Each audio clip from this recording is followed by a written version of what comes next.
बुखारी शरीफ किताब रिकाब बाब आयशी नबी सल्लल्लाहु तआला अलैहि वसल्लम व असहाबी, यह है हजरत अबू हुरैरा रज़ियल्लाहु तआला फरमाते हैं कई रोज हो गया मुझे खाने के लिए कोई चीज न मिल सकी, मेरा हाल खराब होने लगा, आंखों के सामने अंधेरा छाने लगा। अब मैं ये भी तो नहीं कर सकता था कि किसी से भीख मांगूं, इसलिए कि मोहम्मद रसूलुल्लाह सल्लल्लाहु तआला अलैहि वसल्लम ने भीख मांगने से हम लोगों को मना कर दिया था। इसलिए एक हीला मेरी नजर में आया कि चलो रास्ते के नुक्कड़ पर खड़े हो जाएंगे और वहां से कोई गुजरता हुआ जब मेरे उदास चेहरे को, मेरी मुरझाई हुई शक्ल को देखेगा तो मुझसे हाल पूछेगा और मैं कह दूंगा कि कई रोज से खाने को नहीं मिला है। वो खुद ब खुद मेरा हाथ पकड़ के अपने घर ले जाएगा और खाना खिला देगा, भीख भी मांगनी न पड़ी और अपनी जरूरत पूरी हो जाएगी।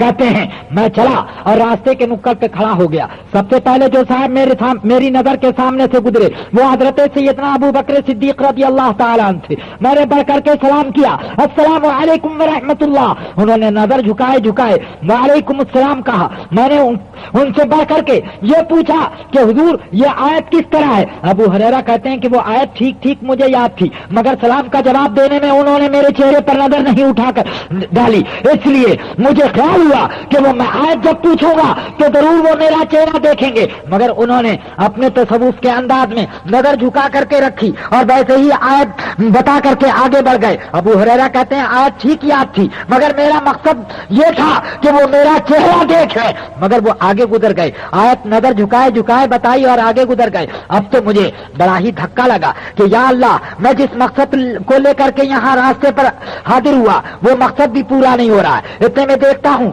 कि हजरत उमर फारूक तशरीफ ला रहे हैं। मैंने बढ़ करके कहा अस्सलाम वालेकुम, इन्होंने भी नजर झुकाए वालेकुम अस्सलाम कहा। अब मैंने सोचा कि इनसे भी मैं आयत कोई पूछ क्यों ना लूं, अगरचे वो आयत याद ही है मगर पूछ लूं ताकि मेरा चेहरा वो देख लें। मगर जब मैंने उनसे वो आयत पूछी तो उन्होंने भी नजर झुकाए जवाब दिया और वो भी आगे बढ़ गए। अब तो मुझे और ज्यादा धक्का लगा कि मेरा मकसद यहाँ भी पूरा होता हुआ नजर नहीं आता। मगर इतने में देखता क्या हूँ कि रहमतुल लिल आलमीन शफीउल मुज़निबीन अनीसुल मुश्ताकीन तशरीफ ला रहे हैं रसूल अकरम सैयद आलम सल्लल्लाहु तआला अलैहि वसल्लम। मेरी बातें खिल गईं। मैंने अर्ज की अस्सलाम अलैका या रसूल अल्लाह। रसूल पाक ने नजर उठाई, फरमाते हैं वालेकुम अस्सलाम। ए अबू हुरैरा, ये तुम्हारा चेहरा मुरझाया हुआ क्यों नजर आता है? सुभान अल्लाह, कुछ इस अदा से उसने मेरा मुद्दा पूछा, कुछ इस अदा से उसने मेरा मुद्दा पूछा, ढलक पड़े मेरी आंखों से गौहरे महसूस। हजरत अबू हुरैरा रज़ियल्लाहु तआला फरमाते हैं कि मैंने अर्ज किया रसूल अल्लाह, आप कि दो सहाबा इधर से गुजर गए और मेरी हालत जार को उन्होंने ना देखा। कई रोज हो चुके हैं, मैंने खाना नहीं खाया है और मैं किसी से भीख भी तो नहीं मांग सकता, मगर या रसूल अल्लाह अपना हालेदार क्यों ना आपके सामने पेश करूं।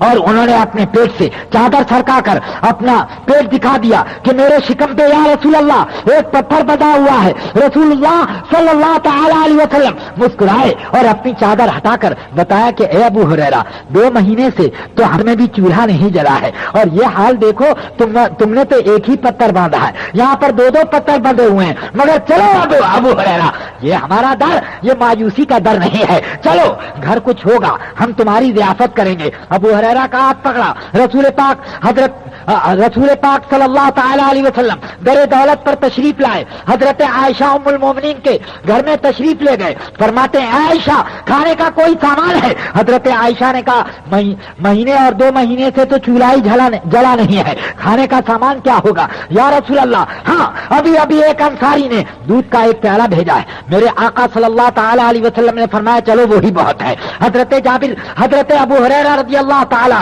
उस के पास मेरे आका वो दूध का प्याला लेकर आए और वो प्याला मेरे आका जब लेकर आए, हजरत अबू हुरैरा की बातें खिल गईं। मगर मेरे आका सल्लल्लाहु अलैहि वसल्लम ने फरमाया जितने असहाबे सुफ़ा हैं बुला लो, सबकी ज़ियाफत हो जाए। अबू हुरैरा कहते हैं मेरी तबीयत परेशान हो गई कि क्या होगा, एक प्याला दूध है, ना मालूम कितने लोग यहाँ पर मौजूद हों और कैसे हमारा काम हो और किस तरह से हमारी जरूरत पूरी होगी। फरमाते हैं कि میں کیا کرتا، رسول پاک نے حکم دیا تھا، اس لیے سارے اصحاب صفہ کو میں بلا کر لے آیا، اور جب بلا کر لایا تو میں چھپتا جا رہا تھا کہ کہیں پلانے کی ذمہ داری میرے اوپر حضور نے اگر دے دی تو حضور نے فرمایا ساقی قوم آخرہم شربن، جو ضیافت کا بوجھ اپنے کاندھے پہ لے گا اس کا نمبر سب سے اخیر میں لگے گا۔ اس لیے میں رسول اکرم سید عالم صلی اللہ علیہ وسلم کی نگاہوں، مگر رسول اللہ نے آواز دی ابو ہریرہ آگے آؤ، میں آگے آیا، رسول اللہ نے فرمایا سب کو ایک لائن میں بٹھا دو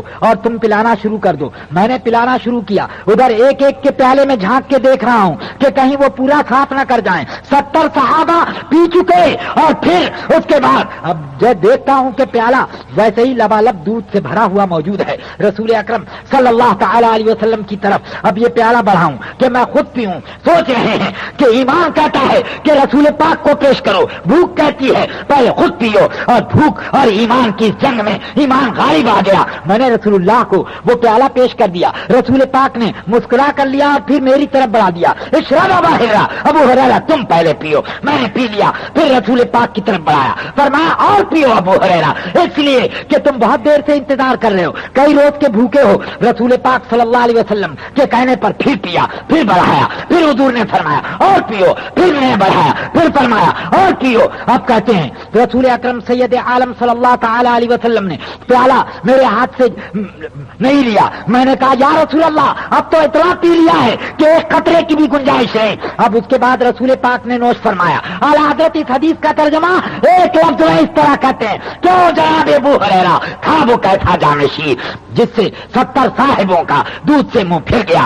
آپ آج بات کھل کر کے سامنے آ گئی کہ صحیح حدیثوں میں رسول پاک سید عالم صلی اللہ علیہ وسلم کے اختیارات کا وہ مٹکا ہوا سمندر ہے کہ جس کو اگر کوئی سمیٹنا چاہے تو سمیٹنا دوبھر ہوا جا رہا ہے۔ بہرحال میرے آقا صلی اللہ تعالی علیہ وسلم کو ساری کائنات کے اختیار کل دے کر اللہ تبارک و تعالی نے اس لیے بھیجا تھا کہ اگر ہماری قدرت اور ہمارے اختیار کو کوئی سمجھنا چاہتا ہے تو میرے محبوب کے اختیارات کو دیکھے۔ میرے کریم سے اگر قطرہ کسی نے مانگا دریا بہا دیے ہیں، درے بے بہا دیے ہیں۔